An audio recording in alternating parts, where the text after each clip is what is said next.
Hello, y'all. I know it's been a while since I talked about my IBS, and today we're going to talk about it, and this video is going to be about it because I'm in that phase where it's flaring up again, and I'm going to tell y'all what's going on right now so that y'all can get raw footage and content about what's happening right now. Basically, this is an IBS journal video. My stomach is hurting. My stomach is bloated, like right now as we speak. Like right after I went and got some chicken tenders, my stomach started bubbling. It started hurting and it started getting like really bloated. Right now, what's left like a few hours after eating is I'm still a little bloated, but mainly what I feel, other than the slight bloating, is like pains, like gas pains, and I feel bubbling in my stomach, like bubbling around in my belly. And then a few days before today, every time I ate, and this symptom lasted for 2 days. Every time I ate, I had diarrhea.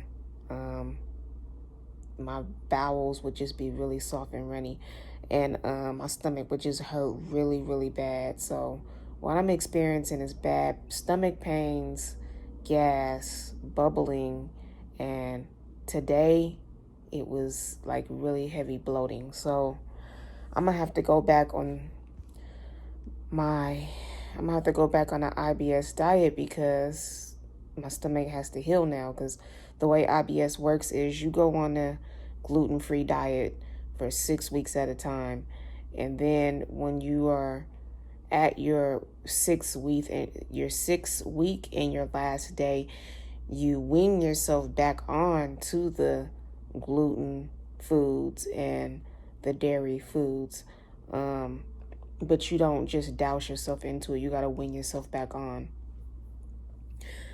And right now, since I'm in this hotel or in these hotels, it's like I can't afford to like go on a gluten-free diet, dairy-free diet, because the hotel is sucking up all my money. Like, I got paid yesterday and the hotel took $1,000 from me. Can y'all believe that? So I'm under a lot of financial pressure. It's just crazy. So one advice that I can give to anyone out there who's watching this video that has IBS is, when you're in a situation where you was on the diet and then you got off the diet and you went back to eating gluten, and then like a month or two later you have a flare up and you got to get back on the diet again, just know and understand that it's not the end of the world. You just put yourself back on the diet so that your stomach can heal. And then when that 6 week is over, then you can win yourself back on to the gluten and dairy foods. And this is just how your life is going to be having IBS. And it's nothing that you can really do about it until your body is permanently healed from this condition. Some people never, come out of this condition, and some people do. It just depends on the individual. So as long as you're dealing with IBS and you have it, this is what you have to do. You have to be on, off, on, off. Some people choose to be on and never get off the diet, and some people choose to be on it and then get off it. Because, at the end of the day, when you are put in a situation where you're craving certain foods that you can't have, it's really hard to just permanently say that you're just not going to eat these such and such foods, because, majority of the foods that we eat have gluten in it or dairy in it of some form or of some kind. So I just want y'all to know, to be encouraged. Now that we got that out the way, IBS is a daily battle, a daily struggle, and y'all will get through it. I'm getting through it. Now, my personal life, so I'm pretty much running out of money. My money is super low. Since the hotel took $1,000 from me yesterday, that was a hard hit, and I cried. I kid you not, I cried like a baby, like I did. And I cried because I waited 2 weeks for that check, and then I worked hard for that check, and then the hotel comes and just snatches $1,000 of that money away from me. And that was money I really didn't have to just give away like that. So I'm in a situation to where this whole hotel setup is starting to come to an end because I don't have any money to keep this going. And I got a slew of bills on top of paying for these hotels that I got to worry about. My son's braces, I paid that bill today. I paid the lift bill today. I still have my phone bill I have not paid yet. I still have the storage I have not paid yet.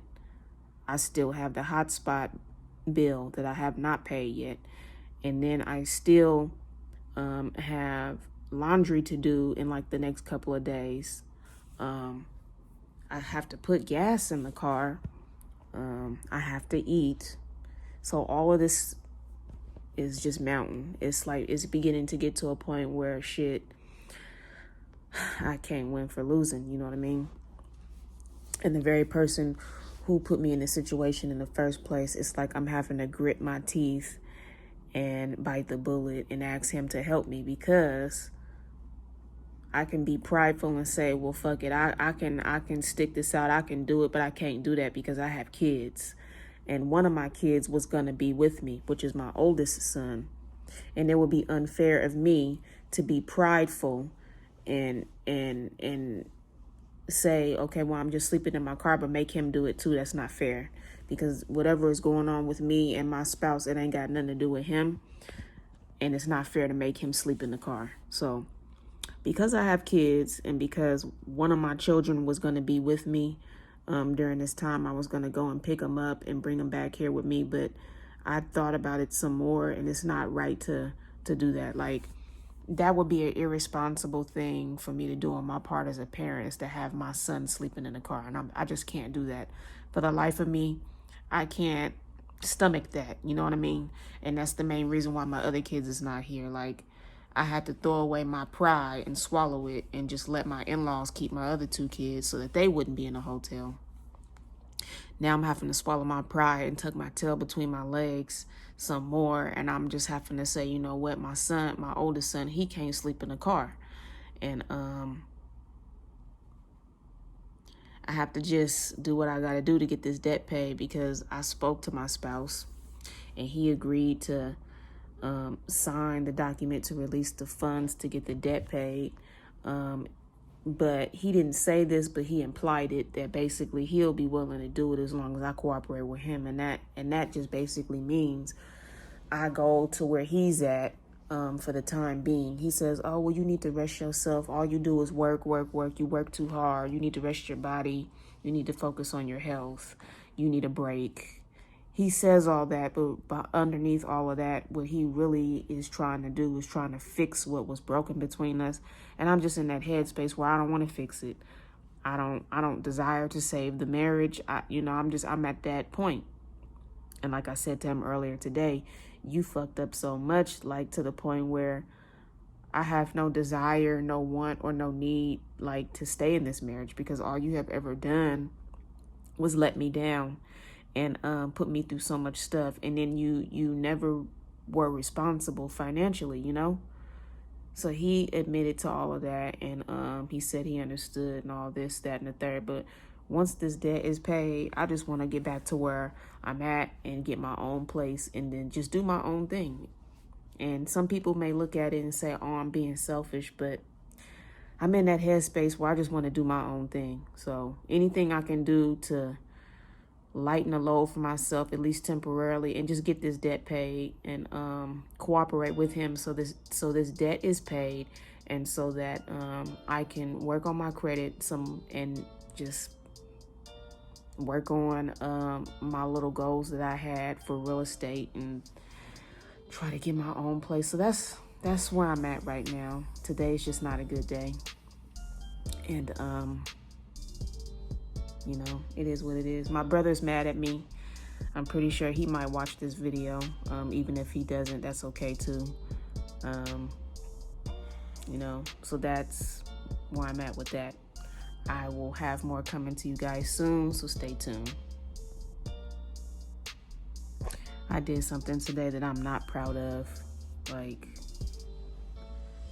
what I did was an honest, like, lapse in judgment on my part. Like, and I can't use my situation as an excuse for why I did it, because that wasn't the reason why I did it. I did what I did was because, you know, I was under all of this pressure to, like, you know, do certain things at a certain time. And when I, you know, come to work and I'm supposed to do this, you know, task, and then people are telling me to come back later, we're not ready for you yet. And then the main person who's in charge, he's not there, he's out for the day. And then the people who were supposed to train me, they're not there, they don't show up till 7:30. And so it just became to the point where it was just like I was left in limbo with nothing to do. I'm just walking around like clueless with nothing to do.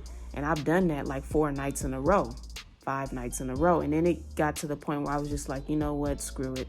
I'ma just wait in my car until 7:30 until the people who's supposed to be here at 7:30 show up, because there's nothing for me to do until 7:30. So one of the higher ups found out about that, and I got in some trouble, and now it's pretty serious. I don't know if they're going to like fire me, or I don't know. Like, they say they're gonna suspend me with pay, which is very generous of them. Like, I ain't never had this happen to me in my life where I've been suspended. I've never been suspended from a job ever. And I've never been in a situation where I was under so much pressure to make a decision and I ended up making a bad one. You know what I mean?